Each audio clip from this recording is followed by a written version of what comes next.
Private bus රථයකට අඩයක් තැබීමට ගිය පුද්ගලයෙකුට පඩයක් ගිය නිසා එම ප්‍රදේශයේ විශාල ගිගුරුම් කෑමකට භාජනය වී ඇති බව සඳහන් වේ. තාමත් ඒ අවට යන්නේක බව සමස්ත ලංකා හොල්මන් සංස්ථාවේ උසස් නිලධාරියෙක් ගුවන් විදුලියට ප්‍රකාශ කළහ. මාපලගම කොකටියල වෙල්ලක් මත කඩා වැටුණු කොක්ලන් ජාඩ් ගුවන් යානාවක තිබූ සුන්බු කාපටෝපියන් ගුවන් යානා මගින් පැහැරගෙන ගොස් ඇති අතර රාත්‍රී කාලයේ මුර සංචාරයේ යෙදී සිටි බකමුණා මහතා විසින් කාපටෝපියන් ගුවන් යානා අත්අඩංගුවට ගෙන ඇත.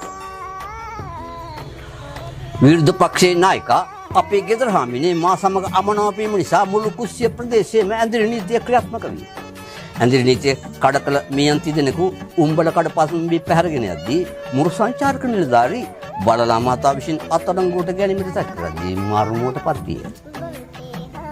බොම්බ ඇලුම් පිළිබඳ විශේෂඥ සොම්බේ මහතාගේ හොම්බට වැදුණු බම්බු පහකින් ඒ මහතා ගෙම්බෙකු වැනි ලොම්බෙකු බවට පත් විය.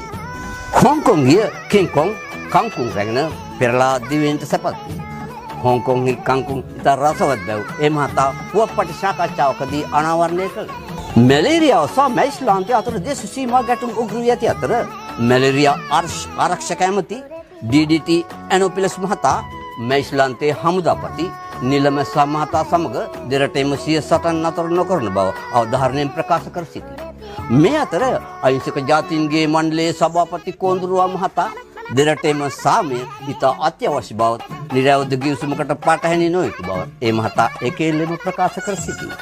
එල්පිටිය රාජ්‍ය වතුයය තෙල් තල් සහ රබර් යනුවෙන් වතු දෙකට පරිවර්තනය වී මෙම කොටස් යථා කාලයේදී උතුරු එල්පිටිය දකුණු එල්පිටිය වටවල ප්ලාන්ටේෂන් යනුවෙන් නම් කෙරෙන ඇතැයි විශ්වාස කෙරේ. ප්‍රවෘත්ති අවසන් කිරීමට සාරාංශය 60 කෝටියක් රජවරු බටකොටුක සිරවේ මැලේරියාව සහ මැයිස්ලාන්තය අතර ගැටුම් එල්පිටිය රාජ්‍ය වතුය දෙකට බෙදී. ඊළඟට අමංගල දැන්නේ අභාවය කොග්ගල වැවේ විසූ කළුකොරළයා මහතා හුංගා වැලිගොව්වා තෙලියා යනාදින්ගේ දාබර පියාණන්තු ආන්දා අංකුට්ටා කණයා යනාදින්ගේ බාමණ්ඩේ වූද ඉස්සා දණ්ඩියා තල්කොස්සා යනාදින්ගේ බාපා වූද කොග්ගල වැවේ විසූ කළුකොරළයා මහතා අභාව ප්‍රාත් වූයෙන් ඒ පිළිබඳ අවසාන කටයුතු කුස්සියේ ඇතිලිගොඩ ප්‍රදේශයේදී සිදු කර බැව් සියලු ඥාති මිත්‍රාදීන්ට කනගාටු වනු දැනුනි. මල් වැඩ සහ උපකරණ අවශ්‍යයි. අප වෙත ලැබී ඇති ආමගල් දැන්වීම එපමණයි. දැන් එතකොට මේ